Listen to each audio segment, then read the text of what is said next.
Había una vez en una exuberante selva un colorido loro llamado Paco. Paco era el loro más alegre y parlanchín de todo el bosque.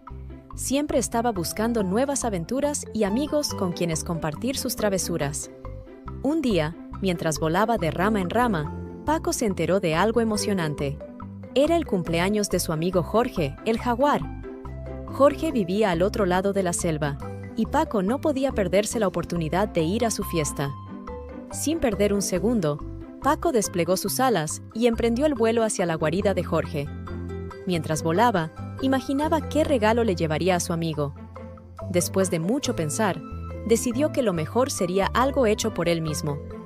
Finalmente, Paco llegó a la guarida de Jorge, donde ya había comenzado la fiesta. La selva entera estaba decorada con hojas, flores y frutas, y todos los animales estaban felices y bailando al ritmo de la música. Paco se acercó a Jorge con un gran regalo envuelto en hojas de palmera. Jorge lo recibió con una sonrisa y lo abrió emocionado. Era un collar hecho con las plumas más brillantes y coloridas que Paco pudo encontrar en la selva. Jorge estaba encantado con su regalo y agradeció a Paco con un fuerte abrazo. Juntos, pasaron el resto del día celebrando, comiendo deliciosos frutos tropicales y jugando juegos divertidos con todos los demás animales de la selva. Desde ese día en adelante, la amistad entre Paco y Jorge se hizo aún más fuerte, y siempre recordarían aquel cumpleaños en el que un loro colorido llevó alegría y diversión a la selva. Y así, entre risas y cantos, continuaron viviendo aventuras juntos en el corazón de la selva. Había una vez un león llamado Leo, cuyo corazón era tan grande como su melena. Leo era un león curioso y aventurero que siempre estaba buscando nuevos lugares por explorar. Un día, Leo decidió dejar su hogar en la selva y emprender un viaje para conocer el mundo. Con paso firme y ojos brillantes, comenzó su gran aventura. En su camino, Leo se encontró con una familia de elefantes en la sabana africana. Los elefantes le dieron la bienvenida con alegría y compartieron con él los secretos de la selva. Leo se divirtió jugando con los pequeños elefantes y aprendió a bailar al ritmo de los tambores de la selva. Continuando su viaje, Leo llegó a la fría tundra del norte, donde conoció a un grupo de simpáticos pingüinos.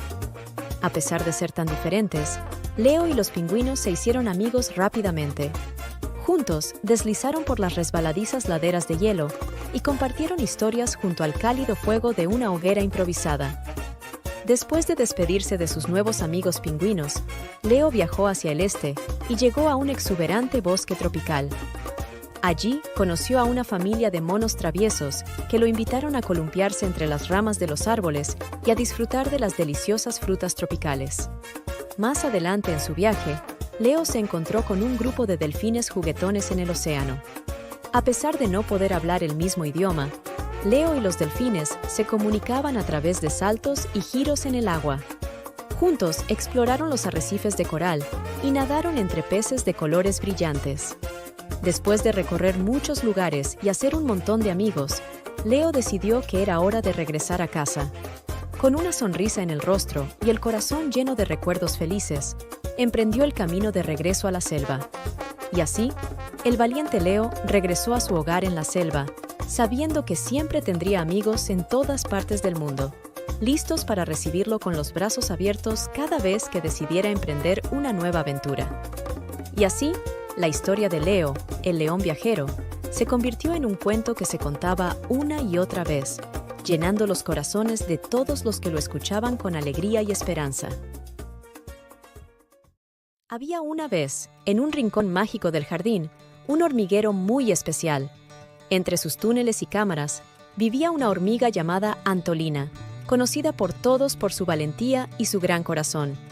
Pero Antolina no era una hormiga cualquiera. Tenía una misión única y emocionante.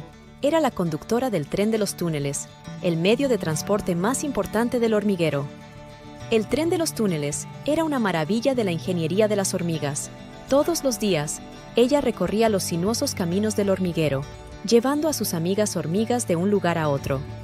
Iban desde la gran cámara de la reina, pasando por los viveros de hongos hasta los almacenes de comida, siempre con alegría y canciones que resonaban en los túneles. Una mañana, Antolina descubrió que una sección del túnel se había derrumbado. Las hormigas necesitaban llegar a sus destinos. Con ingenio y determinación, Antolina trazó una nueva ruta a través de un camino desconocido. Fue una aventura, encontrando nuevos amigos y descubriendo hermosos cristales de azúcar en el camino. Al final del día, no solo había salvado el día, sino que también había enriquecido la vida del hormiguero con sus descubrimientos. Desde ese día, Antolina no solo fue la conductora del tren, sino también una heroína y exploradora, recordando a todos en el hormiguero que, con coraje y amistad, cualquier obstáculo puede superarse. Había una vez, en un valle encantado y lejano, vivía Brillito, un pequeño unicornio con un gran deseo: ir al colegio. Mientras otros unicornios jugaban en los prados, Brillito observaba desde lejos a los niños que iban al colegio con libros y mochilas. Un día, Brillito decidió que era hora de cumplir su sueño. Se acercó al colegio y tocó la puerta con su cuerno resplandeciente. La maestra, sorprendida, lo recibió con una sonrisa y lo invitó a entrar. Dentro del colegio, Brillito se sentó entre los niños y comenzó a aprender matemáticas, ciencias y muchas otras cosas. Al final del día, se despidió de sus nuevos amigos con una promesa en su corazón. Los días pasaron y Brillito siguió asistiendo al colegio, cada día más feliz. Con el tiempo, se convirtió en una inspiración para muchos otros que, como él, soñaban con aprender y crecer. Y así, Brillito encontró el lugar donde pertenecía, el colegio. Su historia se convirtió en una leyenda en el Valle Encantado, recordándoles a todos que los sueños pueden hacerse realidad si uno trabaja duro para alcanzarlos. Brillito demostró que no importa quién eres o de dónde vienes, siempre hay un lugar para ti si sigues tu corazón.